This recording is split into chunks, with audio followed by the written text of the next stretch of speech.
আজকের প্রথম খবরটা হলো কাটাখাল বাইপাসে সাত সকালে ভয়ঙ্কর দুর্ঘটনা, মৃত্যু কাটলিছড়ার যুবকের। সাত সকালে ভয়ঙ্কর দুর্ঘটনা ঘটল কালীনগরে।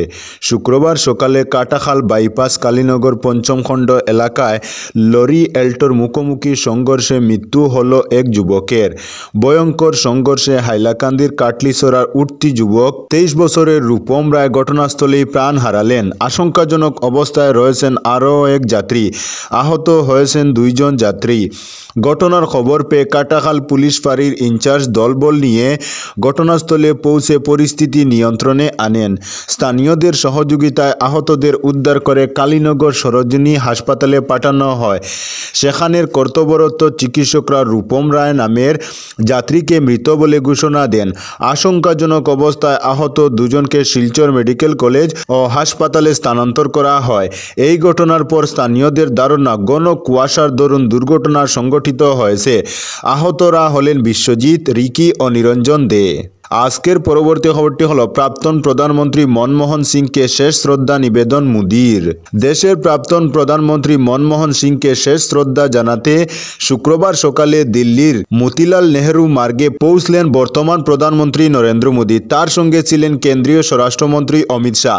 পরে কেন্দ্রীয় মন্ত্রী জেপি নাড্ডা, কেন্দ্রীয় প্রতিরক্ষা মন্ত্রী রাজনাথ সিংও সেখানে পৌঁছান। প্রাক্তন প্রধানমন্ত্রীর মরদেহ প্রণাম করে শেষ শ্রদ্ধা জ্ঞাপন করেন তারা। এদিন সকাল থেকে সেখানে একে একে হাজির হন শাসক এবং বিরোধী দলের নেতারা। কংগ্রেস সূত্রে জানা গিয়েছে পূর্ণ রাষ্ট্রীয় মর্যাদায় প্রাক্তন প্রধানমন্ত্রীর শেষকৃত্য হবে শনিবার। পৌঁছেন কংগ্রেস নেত্রী সোনিয়া গান্ধীও। পরে পৌঁছান রাহুল গান্ধী। কংগ্রেস সূত্রে খবর, মনমোহনের কনিষ্ঠা কন্যা ক্যালিফোর্নিয়া স্ট্যানফোর্ড ল স্কুলের অধ্যাপক। সেখান থেকে তিনি এদিন বিকেলে দেশে ফিরেন। সেই কারণে শেষকৃত্য হবে শনিবার। শেষকৃত্যের পর মনমোহনের অস্থি নিয়ে যাওয়া হয় কংগ্রেসের সদর দফতরে।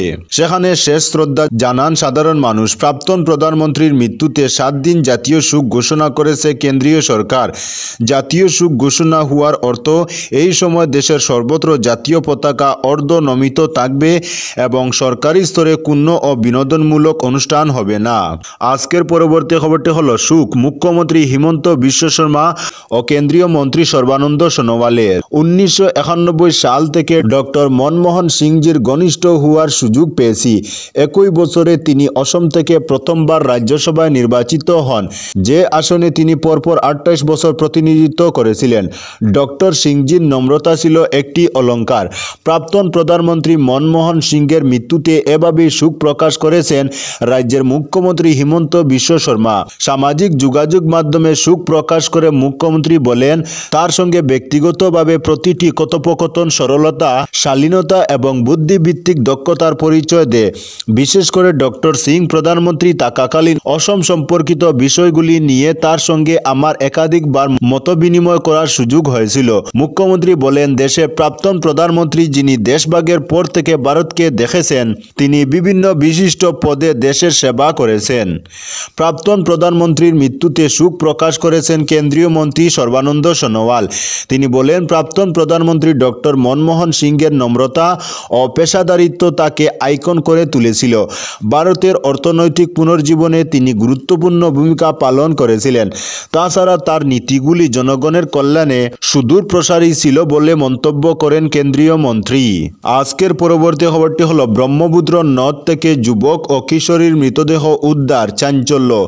3 দিন ধরে নিখোঁজ যুবক ও কিশোরীর মৃতদেহ গৌহাটির গাড়িগাঁওয়ে ব্রহ্মপুত্র নদে পাওয়া গেছে।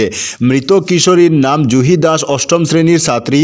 যুবক হীরকজ্যোতি দাস স্কুল ভ্যানের চালক। জানা যায়, জুহি মঙ্গলবার থেকে নিখোঁজ ছিল। পরিবারের অভিযোগ, হীরকজ্যোতি জুহিকে অপহরণ করেছিল। হীরকজ্যোতি দাসের গাড়িতে করে স্কুলে যেতেন জুহি। শুক্রবার সকালে ওই এলাকার লোকরা নদের পারে 2টি মৃতদেহ দেখতে পান। খবর ছড়িয়ে পড়লে বীর জমান স্থানীয়রা খবর দেন স্থানীয় পুলিশে। সিসিটিভি ফুটেজে জুহিকে হীরক নিয়ে যাওয়ার দৃশ্য ধরা পড়ে। আজকের পরবর্তী খবরটি হলো বিশ্ববিদ্যালয়ের চত্বর থেকে ফের অজগর উদ্ধার।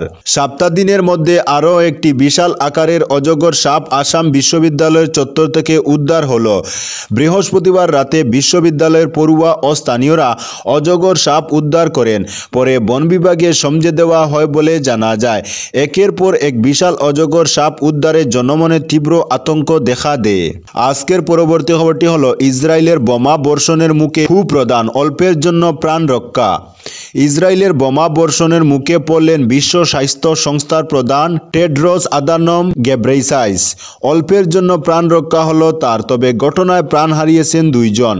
গাজার পাশাপাশি একাধিক ফ্রন্টে লড়াই করতে হচ্ছে ইসরায়েলি সেনাকে, যার মধ্যে অন্যতম হাউতিরা, যাদের বিরুদ্ধে ইয়েমেনে লড়াই করছে তেল আবিব। কয়েক মাস ধরেই ইরানের মদতপুষ্ট জঙ্গি সংগঠনটির ডেরা গুড়িয়ে দিতে ইয়েমেনে হামলা চালাচ্ছে ইসরায়েলি ডিফেন্স ফোর্স অর্থাৎ IDF। জানা গিয়েছে বৃহস্পতিবার রাজধানী সানার বিমানবন্দরে আক্রমণ শানায় তারা। সেই মুহূর্তে সেখানে উপস্থিত ছিলেন হু প্রধান। মুহুর্মুহু বোমা বর্ষণের মুখে পড়েন তিনি ও তার দলের অন্যান্য সদস্যরা। ইয়েমেনে বন্দী রাষ্ট্রসংঘের কর্মীদের দ্রুত মুক্তি নিয়ে আলোচনা ও স্বাস্থ্য পরিষেবা খতিয়ে দেখতে গিয়েছিলেন তারা। কোনো মতে বিপদের হাত থেকে রক্ষা পান সবাই। কিভাবে প্রাণ বাঁচিয়ে ফিরে এসেছেন তারা, সেই অভিজ্ঞতার কথা নিজেই জানিয়েছেন গেব্রেসাইস। আজকের পরবর্তী খবরটি হলো বাংলাদেশে অবৈধ অনুপ্রবেশকালে শিশুসহ 16 বাংলাদেশি আটক। ভারত থেকে বাংলাদেশে অবৈধ অনুপ্রবেশকালে শিশুসহ 16 বাংলাদেশি নারী পুরুষকে আটক করেছে বর্ডার গার্ড বাংলাদেশ অর্থাৎ BGP সদস্যরা। বৃহস্পতিবার রাতে বেনাপুলের দান্নখুলা সীমান্ত দিয়ে ভারত থেকে অবৈধ পথে বাংলাদেশে অনুপ্রবেশের সময় শিশুসহ 16 বাংলাদেশি নারী পুরুষকে আটক করা হয়। 49 BGB ব্যাটালিয়নের অধিনায়ক লে কর্নেল সাইফুল্লাহ সিদ্দিকী জানান, আটককৃতরা ভালো কাজের আশায় গত 18 এবং 21 মার্চ 2024 সাতক্ষীরা সীমান্ত দিয়ে অবৈধভাবে ভারতে প্রবেশ করে। পরবর্তীতে তারা দালালের মাধ্যমে দান্নখুলা সীমান্ত দিয়ে অবৈধ পথে ভারত হতে বাংলাদেশে ফিরে আসার সময় দান্নখুলা ক্যাম্পের BGP সদস্যরা অবৈধ অনুপ্রবেশের দায়ে 16 জন বাংলাদেশিকে আটক করে। তাদের মধ্যে 4 জন নারী, 11 জন পুরুষ এবং 1 জন শিশু রয়েছে। অবৈধ অনুপ্রবেশের অভিযোগে মামলা দিয়ে বেনাপুল পোর্ট থানায় হস্তান্তর করা হয়েছে বলে তিনি জানান। আজকের পরবর্তী খবরটি হলো 23 জানুয়ারির আগেই রাঙ্গিরখাড়িতে নেতাজির নয়া মূর্তি স্থাপন, ভূমি পূজন 29 ডিসেম্বর। রাঙ্গিরখাড়িতে নেতাজি মূর্তির পুনর্নির্মাণ এবং স্থাপন প্রক্রিয়া দ্রুত অগ্রসর হচ্ছে। 2025 সালে 23 জানুয়ারির মধ্যে সমস্ত কাজ সম্পন্ন করার লক্ষ্যে শিলচরের বিধায়ক দীপায়ন চক্রবর্তী নেতাজি মূর্তি নবনির্মাণ ও স্থাপন কমিটির আহ্বায়ক এবং অন্যান্য কমিটির সদস্যরা কাজের গতি বাড়ানোর জন্য পদক্ষেপ নিচ্ছেন। শুক্রবার স্থানীয় গান্ধী ভবনে আয়োজিত এক সংবাদ সম্মেলনে কমিটির আহ্বায়ক বিধায়ক দীপায়ন চক্রবর্তী বলেন, রবিবার রাঙ্গিরখাড়িতে ভূমি পূজন অনুষ্ঠান অনুষ্ঠিত হবে এবং বিদ্যমান নেতাজি মূর্তিটি সাময়িকভাবে গান্ধী পার্ক বাগানে স্থানান্তর করা হবে। পূজার শুভ সময় 12:03 থেকে 2:55 পর্যন্ত। আমরা এই বিষয়ে জনগণের মতামত গ্রহণ করেছি। দীপায়ন চক্রবর্তী মূর্তির রক্ষণাবেক্ষণের উপর গুরুত্বারোপ করেন। তিনি রাঙ্গিরখাড়ি পয়েন্টের ত্রিসংযোগ স্থলের মূর্তির চারপাশে ট্রাফিক দ্বীপের পুনর্বীকরণ এবং সৌন্দর্যায়নের বিষয়ে আলোকপাত করেন। কমিটির কোষাধ্যক্ষ রুদ্রনারায়ণ গুপ্ত সবাইকে অনুষ্ঠানে অংশগ্রহণ করার আহ্বান জানান। তিনি বলেন, আমরা 23 জানুয়ারি মূর্তি উদ্বোধনের জন্য আমাদের সর্বোচ্চ চেষ্টা করব। ওই দিন দেশপ্রেমের আবহ সৃষ্টি করতে চাই। আমরা চাই মুখ্যমন্ত্রী ডক্টর হিমন্ত বিশ্ব শর্মা মূর্তি উদ্বোধন করুন। আজকের পরবর্তী খবরটি হলো বাগপুর লুমাকি জামে মসজিদে নামাজ পড়ালেন আল্লামা সৈয়দ আসজাদ মাদানী।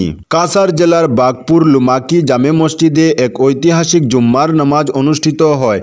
এদিন উত্তরপ্রদেশ থেকে আগত আল্লামা সৈয়দ হাসান আসজাদ মাদানী জুম্মার নামাজ পাঠ করান এবং বিশ্ব শান্তির উদ্দেশ্যে মুনাজাত করেন। এরপর সৈয়দ হাসান আসজাদ মাদানীকে সম্মাননা প্রদান করা হয়। জুম্মার নামাজ শেষে লুমাকি মসজিদের সবাই মক্তবের ভিত্তি প্রস্তর করেন তিনি। জুমার নামাজে বিভিন্ন এলাকা থেকে প্রায় 5000 ইসলাম ধর্মাবলম্বী লোকজন অংশগ্রহণ করেন। এদিন অতিথিরা বক্তব্য রাখতে গিয়ে বলেন, আদর্শ সমাজ গঠনে সবাই মক্তব ও দিনী শিক্ষার গুরুত্ব অপরিসীম।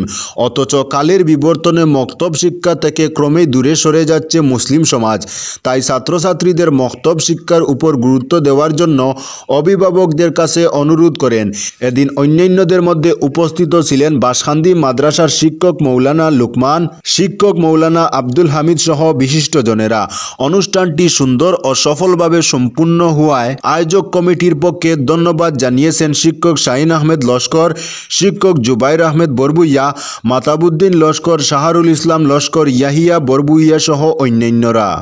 আজকের পরবর্তী খবরটি হলো, ঢাকার সাথে আর কোনো সমস্যা বাড়াতে চায় না নয়াদিল্লি, বলল দ্য হিন্দু।